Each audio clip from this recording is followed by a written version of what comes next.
الله جل شانه په دې کتاب قرآن سره ډېر خلق اوچت کړي دي، پورته کړي دي، او ډېر خلک یې کته راغورځولي، ذلیله کړي دي.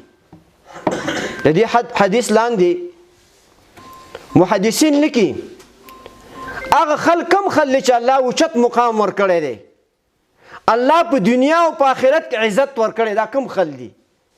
دا هغه خلک چې قرآن باندې عمل کړی دی، قرآن د خپل ژوند دستور ګرځولی دی، قرآن د خپل ژوند قانون ګرځولی دی، او قرآن خپل ضابطه حیات ګرځولی دی.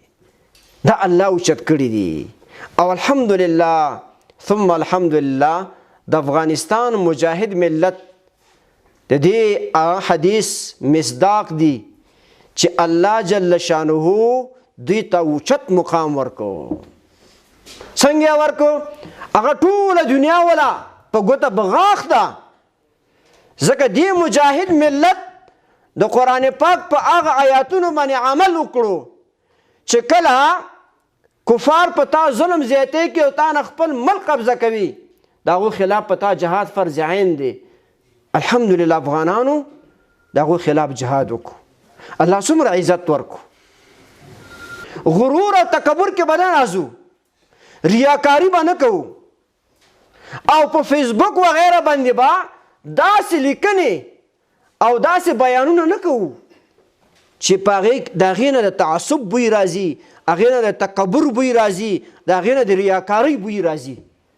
د درېیمې حوزې چې کوم مسلمانان تاسو سره اوسېږي، دوی سره د ښو اخلاقو نه کار واخلئ، د ښه رویې نه کار واخلئ، او دا هم واورئ که چېرته یو منکر تاسو وینئ، مجاهدینو یو منکر تاسو وینئ، نو تاسو به هغه منکر ستاسو کار نه دی چې هغه ټوپک راواخلئ په کنداغوی وهي، دا کار د امر بالمعروف والا دی. او آخري خبره دا ده لکم چې هم د امیر المؤمنین د خوا نه امر دی چې مجاهدین د زما د خوا دا پیغام رسوئ چې خپلې څڼې مبارکې دا د سنت مطابق جوړې کړئ.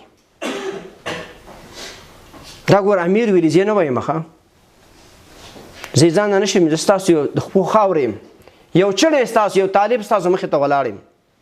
دا د امیر المؤمنین د خوا نه حکم دی چې مجاهدین د خپلې څڼې د سنت مطابق جوړې کړي.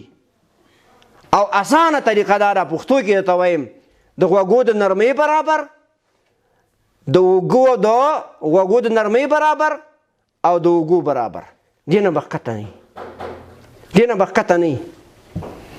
که دې نه څوک ښکته ساتي، دا د سنت هم خلاف دی، ما ته متوجه شي، دا د سنت هم خلاف دی، او دا د خپل امیر د اطاعت نه سرغړونه هم ده.